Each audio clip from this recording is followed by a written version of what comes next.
Let's go ahead with the ADOS and then go to the phone lines and get on out of here tonight. You don't want to keep talking all night. You're like, we get it, Jeannie. Talk to us. This is what you've been waiting for. So go ahead. I'm going to let everybody get it going.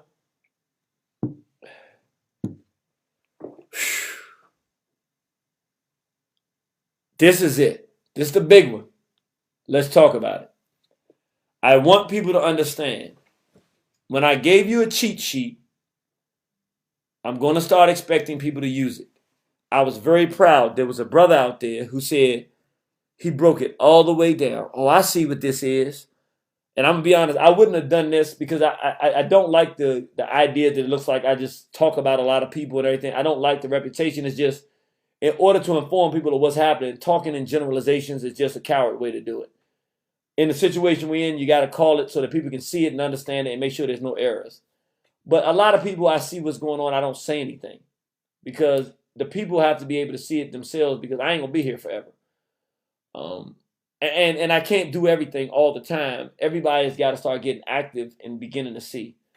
A brother broke down the ADOS thing so beautifully.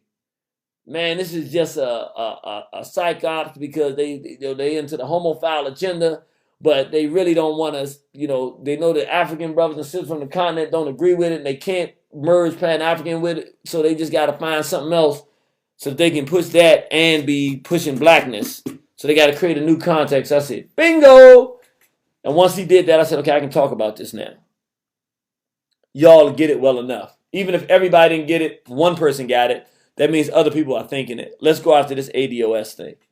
I'm not going to talk about the other brother because I don't know anything about the brother that created this ADOS alongside with Yvette Carnell. I just want to take people back. I told you a long time ago, you got to start doing it. Anytime anything happens, anything that's happening that's new, investigate. What is your first investigation? What is their position on homophilia, homosexuality, pedophilia, lesbianism? What is their stated position? If they don't have a position, don't trust it, period. If they have a position that gives any room for it, don't trust them, period. If they state they don't agree with it, but people can do what they want, but it's not something they choose to do, then start listening. That should be, you shouldn't even, in the modern context, don't even go through the door any further. If they don't take a stated, overt position against it, you should already know. That's why, if you notice, I've been very slow to talk about ADOS because I didn't research it that much, but I did for this program because it was important. Let me show you. What lens should you be looking at the ADOS movement through? You should not be listening to the rhetoric until you've done the first part. Run the litmus test of the homophilia. Then you can hear the rhetoric. Rhetoric can make anything sound good. Just take good ideas and things that people agree with, like black people should be paid reparations. You can make anything sound good under that name. No, let's look at what's really going on. Remember when Dr. Frances Cress Welsing passed? 5 hours after she passed. I mean, we're not even talking a day. Hours after she passed. The homophiles came out of nowhere and started attacking her online. Started by the first person we saw was the R.L. Stevens, whoever that is. You have to understand that Frances Cress Welsing's anti-gay ideology isn't a side dish. It's the main course stemming from her position that racism is a product of white people's struggle for genetic survival. Hating gay sex and gender fluidity is an inevitable and essential element to her theory because her whole racial analysis hinges on heterosexist biological determination. I mean, just the most ridiculous cornucopia of gay wording. I mean, what is this, man? This is some nasty stuff. I don't even like repeating it. It sounds just, I don't know, my spirit doesn't feel right and resonate with this kind of gay talk. Anyway, I digress. In such a worldview, the most revolutionary thing I could possibly do to fight white racism wouldn't be political struggle. No, it would be impregnating black women, and I guess white women too. So this is just some weird homophile who says now that Dr. Welsing's not here, we're going to launch the assault. Of course, the homophile Mark Lamont Hill jumped in and rubber stamped this whole attack on Dr. Welsing, but not just that homophile. Here's Yvette Carnell coming out. May she rest in peace, but we owe it to ourselves to have an open and honest discussion about her legacy. So, somehow or another, and I don't do this. Like, there's a lot of homophiles or people who are involved in homosexuality, lesbians, homosexuals in our community. I don't bring it out until they start seriously pushing their agenda. And I believe it's necessary to let people know, look, that's why I told people about Obama. It wasn't that I was going to tell people about his personal life. It was that I need to let you know who you're dealing with to know why he's going to be pushing what he's be pushing. So I got to tell you who he is before he does it so that you, at some point, you'll wake up and see it. In her case, I thought most people can see what they're dealing with. It wasn't necessary. I didn't say much. But now, and it's not really what I'm talking about now, it's not targeted at her. I'm just bringing her up because she's relevant to the discussion. She's bringing up the ADOS thing. Now what we see, and I want people to really pay attention to this.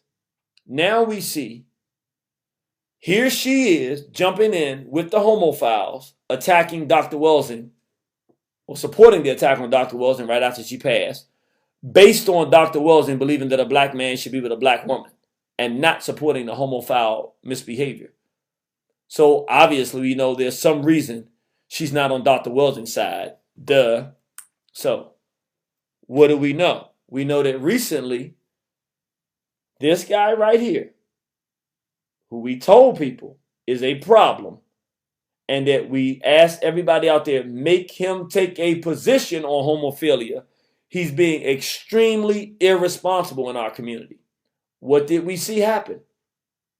Well, let's take a look, because I can show you better than I can tell you, so that I'm not doing gossip.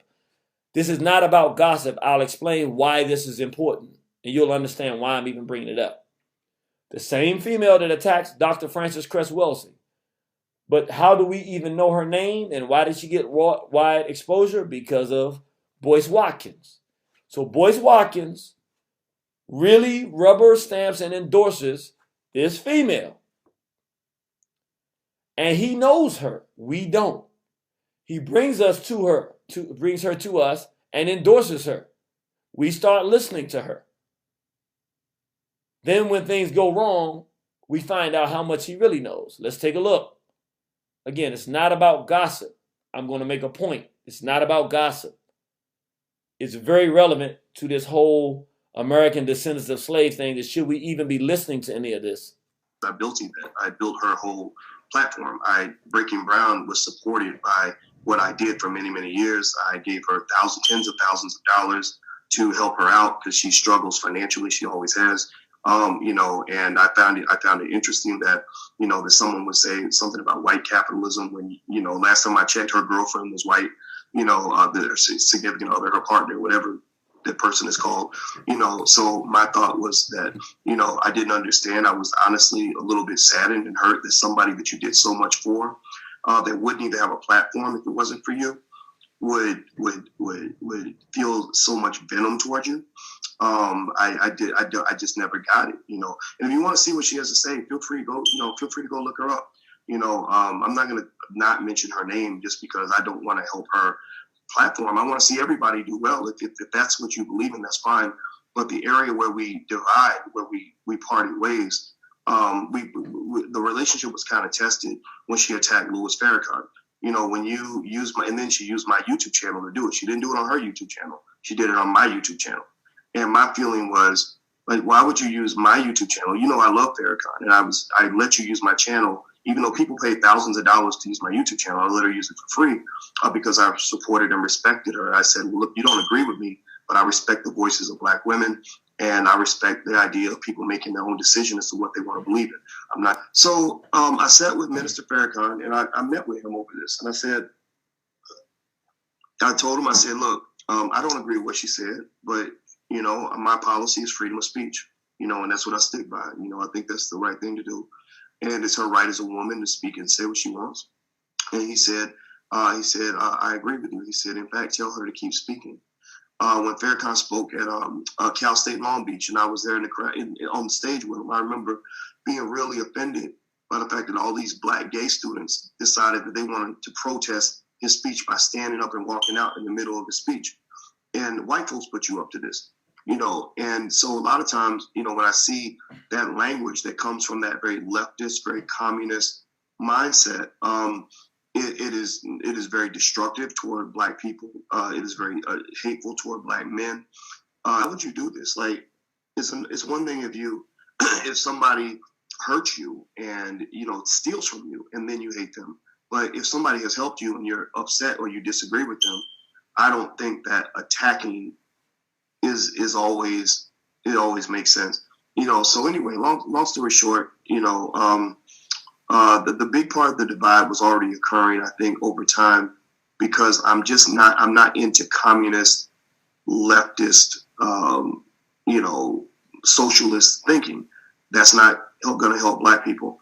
You have a lot of people that were influenced heavily, like in the civil rights movement. It started with civil rights and before, where the communists saw the civil rights movement as their chance to have influence in America by connecting with by basically connecting with the Dr. Kings and everybody else. They were like, look, we'll hook you up, we'll give you money, we'll pay for you to fly black leaders out to a retreat so that all of you can have a big meeting. So they kind of ended up going in that direction. So now, this is pretty important. A few things came out of that. First, at the end, it's very interesting. He's using coded language, which is probably the smartest and most politically correct thing to do. They weren't communist, even if they were communists. Who was he talking about took control of the civil rights leadership and was controlling us financially? Small hats. So he's familiar with the small hat and the Zionism. It's clear here as he's talking. Okay. So that's very clear that he knows that whole thing about how the hats operate. And he has all of this information, which means he's heard, and even if he would argue that he hasn't, he's heard about this homophile assault on our people. Everybody else out there in this thing has heard, or enough people have. And if he isn't, ignorance of the law is no excuse. I personally have put too much information for free out there on multiple platforms for you to come across that it's unacceptable to tell me I won't accept that you don't know that homophilia is a problem, that it's a major political issue for African people, that it's dangerous for our people, and that the hats are behind it. Because you just broke down the hats and the civil rights. Well, I know that coded language, the communists and the liberals, all of that spells small hat. That's deep state. We understand that. He understands it. But more specific to what we're talking about, this is where the damage comes in. When it's given to our people, he's totally comfortable as a parent by what he said, by his own assessment. She's a lesbian. That's what I gathered from what he said. Your girlfriend is white. So she's an interracial dating lesbian. Okay. He knew that. According to what he said there. He didn't tell that to us. So he knows that she's a homophile, according to him. He delivers the homophile to us and rubber stamps and endorses her. Is that not a rubber stamping of homophilia? I will not accept, like the Christians say, everybody ran across the word of Jesus. No.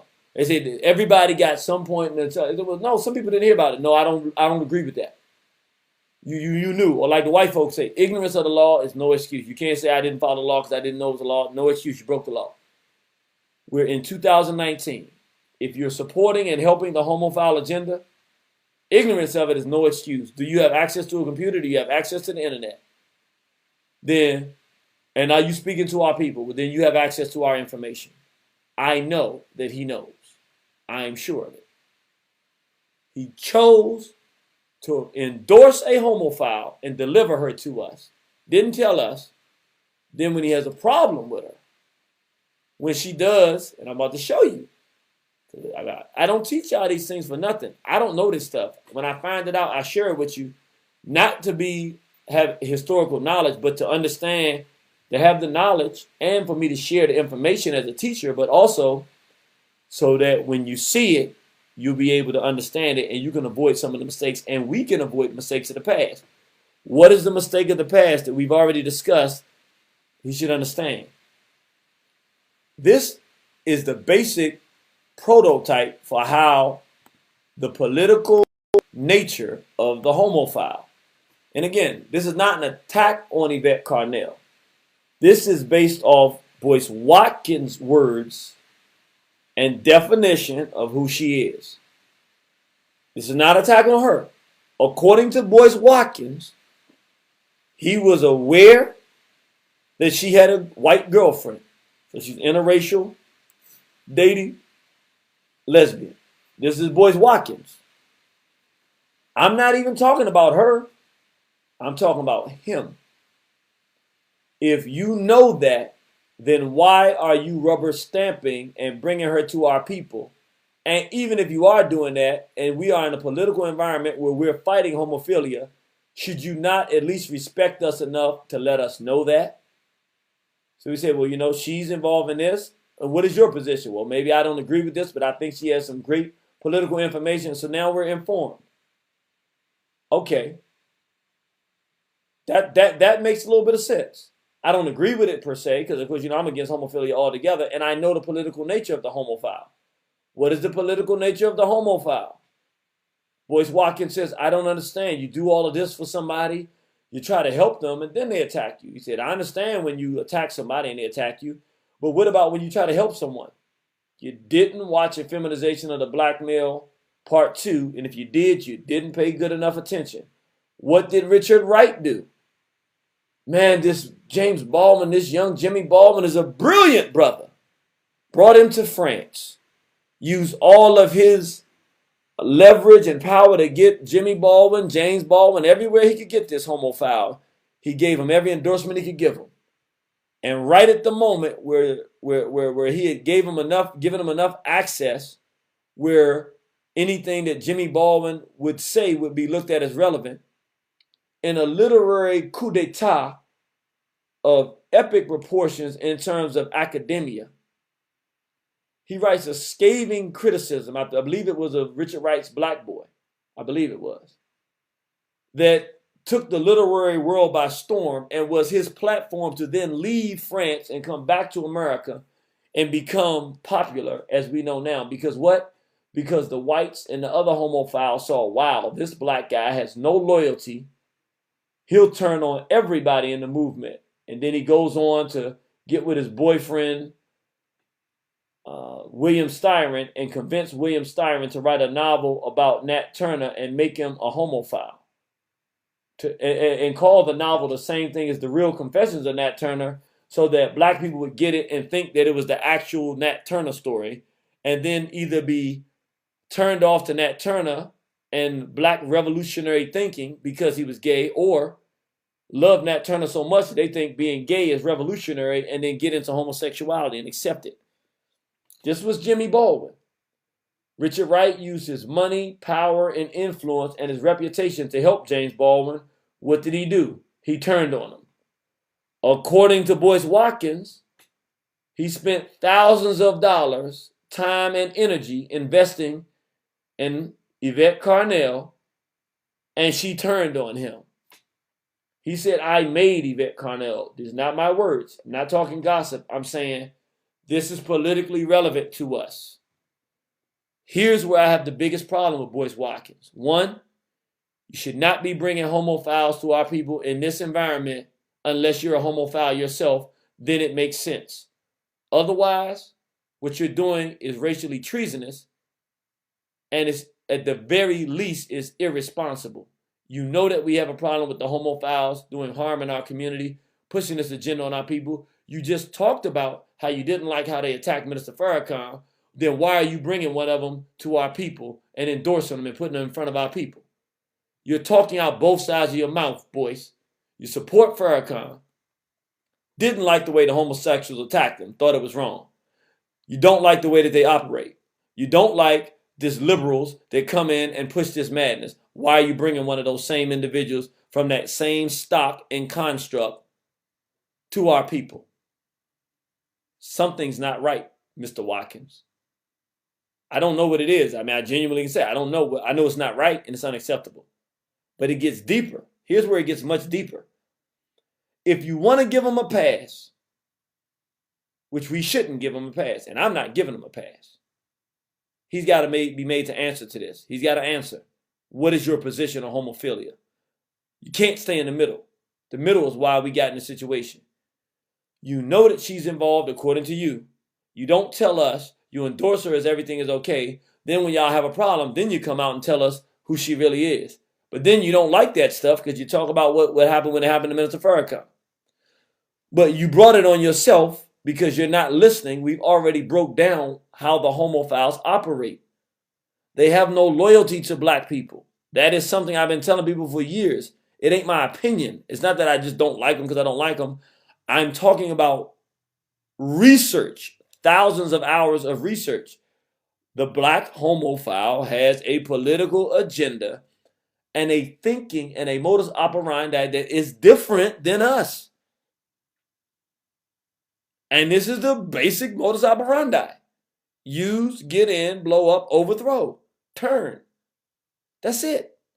Attack Dr. Walls when she passes. That's it. This is what they do. If you, for whatever reason, which you shouldn't, want to give Boyce Watkins a pass in this, here's where he can get no pass. In the midst of this happening, what does he do? And again, for those brothers and sisters, if you want a thorough understanding of the political modus operandi of the homophile, the black one, go online for free. Irritated Genie Speaks. But in 2005, Effeminization of the Black Male, Part 2, Politics of the Homosexuality in the Black Movement. Again, 2005, Effeminization of the Black Male, Part 2, Politics of Homosexuality in the Black Movement. Irritated Genie Speaks. It's been up there since May 6, 2005. The whole thing, I put it out for free because I said our people need this information. Boys should have watched this. Boys should have listened. Instead, he did the same thing Martin Luther King did. You running around with a homophile, bringing that person to our people, knowing that they're a homophile, legitimizing them to our people, and then what? And then what? Then they turn on you, just like Beard Rustin turned on King and the rest of them when Martin Luther King spoke out against the war in Vietnam. Beard Rustin turned. When Ocean Hill-Brownsville, Beard Rustin turned. We don't understand the political modus operandi of them. Why can he get no pass? While this same thing is going on, he comes back at the same time he's having this conflict with Miss Carnell, reaches out, has this guy on his platform who is public about pushing this homophile agenda. He is a regular on Roland Martin. His name is Cleo Monago. He's gotten millions of dollars from federal contracts. And he has these institutions that basically, from my assessment, he gets gay black dudes together and associates their blackness and their gayness with their Africanness and being pro-black, trying to merge and find a way for homophilia to fit within the context and the rubric of African-centeredness, which of course is the diametrically opposite personality type. He's a very dangerous individual. He just doesn't have a lot of charisma, which is why he's not getting far. But who helps him? Boyce Watkins. One pass, if you gave him, which I wouldn't give him, I could say. Now this is no longer a pass. This now is an agenda. Now, I don't know if the agenda is money or if it's something else he needs to tell us. But there's no way that we can give a pass on this. How is it after this, where you come out and say you knew who she was, Do you now come out and say you know who he is? And then I don't have time to show the video, but if you want to watch it for yourself so you can see the receipts, go to Irritated Genie Speaks page, Taking Action 7. Mark Lamont Hill, Boyce Watkins, and Farrakhan. We told people it's time for us to start holding our leadership accountable on the homophilia. And we picked 3 people. These are the 3 we said hold them accountable. Boyce Watkins must be held accountable. You can watch it here and see his interview. We took parts of it so you can see him stuffing his mouth with pizza, glorifying Cleo Monago, who's open about the fact that he's involved in homophilia. The question is Boyce being irresponsible and doing this because it has some financial benefit, which is still harmful and detrimental to our people, or is there something Boyce needs to tell us? Is he on board with the homophile agenda and just doesn't want to be called out for it? Well, you're getting called out, Boyce, but you have to answer. And brothers and sisters, do not let him out of this. We don't want to hear no funny talking. This is not an attack. This is the honest assessment of his behavior. Why is it that you're bringing this stuff to our people? Why are you endorsing this stuff and putting it on your platform? Why are you doing this? You can't say it was an error because you've done it twice and you keep doing it now. And you tried to hide one of them from us. Now you put it out there, but you didn't even hide this one. Why is this okay with you, Mr. Watkins? Let us know why, so that we can make the proper assessment and we don't say anything about you that is false. If it's because you can make money promoting this and endorsing this, and you're saying any type of money to you is good money, even if it means supporting an agenda that's destructive to our race, let us know that. If it's something else deeper than that, something you believe in or something, let us know that. But you got to let us know. Otherwise, you have to be looked at as an enemy of the state because you are knowingly, intentionally, with malice aforethought, supporting an agenda that is devastating the African world community. And now you are part of it. You must answer to it. This one here talks until where we tell people back in January 8th, when we declared our war on the LGBT forces, we started in our own community. Taking action number 12, addressing Mark Lamont Hill, Boyce Watkins, and Farrakhan. We say, this is the appropriate way to do it. And people have been doing it. Thank you, brothers and sisters. And we've been getting results. Mark Lamont Hill gets no passes. He just gets identified for what he is and what he's been doing. But Brother Boyce needs to answer. And then we'll decide what we do once he makes his answer of why he's pushing and promoting this sick, degenerate agenda.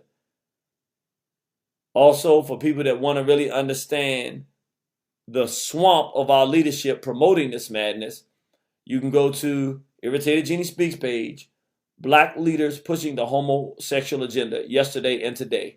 It'll take you through Barrett Rustin all the way to 2015 when this was uploaded. So, it's time for us to make the leaders and their followers answer some questions on homophilia and the ADOS. What is my basic premise on it? What is the basic premise that I want everybody to walk away with and understand? We have an identity. We are African people. Our brothers and sisters are on the continent. They're in the islands. They're in Europe. They're all around the world. You have a black mother and a black father. You're part of this African family. And you can be part of the straight black pride family is if you have a black mother and a black father and you're straight. It means a man's supposed to be with a woman. Black is supposed to be a black man and a black woman, and your mama and your father both black. Come on, let's get in. And you have some dignity and pride, some self-esteem. Even if you don't, we can help you get that, but you don't go around calling people N-words and wearing your pants sagging off your behind. You act like a civilized African person. You commit yourself to the upliftment of our people, and you work to help our people move forward in whatever way you can. Even if it's just saying positive things or reading your own history or doing the right thing with your children, whatever. Even if you're a young person, just saying, I'm black and I'm happy that I'm black and I feel good about who I am, and you're doing the best that you can do in school or whatever. Straight black and proud. This is who we are. This is what we do. It's time for us to understand. We got to stop following into these tricks. Every 20 years or so, there's some new identity. Our people fall off into some confusion. It's all because we don't want to fight. There's nowhere to run. We're Africans yesterday, we're Africans today, we'll be Africans tomorrow and for eternity. We are black people. We have to do something about our condition. And the way we do it is stop arguing over identity and making up new ones to try to duck battles that we don't want and deal with the fact. If we want reparations, I ain't never heard no brother or sister on the continent saying, black people in America, when you get reparations, I want your reparations. It's ridiculous to even argue about it. If anything, if you're going to make an argument that we need to determine who gets reparations, we should talk about the mulattoes. Not the ones that was raped during slavery. I wouldn't consider that a mulatto during slavery. That was just rape. But today, somebody with a white mother and a black parent today, you don't get no money. Now, talk about that. Didn't hear that talked about. Oh, the Africans from the continent, we got to make sure they don't get the money. I've never in my life to this moment ever heard an African from the continent saying, well, when black people in America get your reparations, even though we were on the continent and we didn't get brought over, we still should get some of that. I've never even heard them say that. I've never met a brother or sister from the continent that ridiculous. I never heard them say that. So why would we even start to create an identity to protect ourselves, our brothers and sisters, from getting money that we ain't even got? Don't fall for this, brothers and sisters. And I'm not saying that that's what the brother is about, because I don't know the brother. He might be very well intentioned. I'm not even saying that his assessment that we need. I'm not saying anything about it, because I don't know what his position is. I haven't heard enough of him. And what I heard about him, he sounded like a solid brother from the few things I heard. I just know what makes sense and what doesn't. We don't need no new identity. We're African people. And yes, we're the descendants of the Africans who were captured and enslaved and dragged to America, enslaved. Yeah, sure we are. I know I am. But I'm also the descendant of the Africans from the continent that they dragged them from. And I'm still brothers and sisters with my brothers and sisters on the continent and in Europe and in Asia and Antarctica. Anywhere you find a black person with a black mother and a black father, that's my brother or sister. Now, whether or not I'm going to claim them, whether or not they straight black and proud. They got a black mate, that's the complementary gender. They ain't molesting no children. They ain't switching. They ain't interracially dating. They say, hey, what's up, brother? We good. What can we do to work together? That's it. I think it's important for us to understand that. I'm not beating up on the brother and not saying that he has anything negative to say. And I don't even get into it with Yvette Carnell, because quite frankly, no matter what, she attacked Dr. Wilson from my assessment. Any endorsement of what these homophiles were saying against her because she was against homophilia, any of that is unforgivable. So I wouldn't even listen to anything she was pushing. You don't attack my ancestors, particularly when you had the chance to give your opinion while she was here, where you can go back and forth with her and let her stand. No, you're going to wait till she can't speak no more. I speak for her in this regard. You can't be my friend. You diss Dr. Wilson like that. You can disagree with Dr. Wilson, but you can't wait till she dead and then start pushing a homophile agenda. Not having it, man. And Mr. Watkins, you shouldn't be bringing those people to our table and not apologizing to us for it. And then you now have to explain, why are you doing it? That's right. So let me just go ahead, because I think we finished the program now. We might end pretty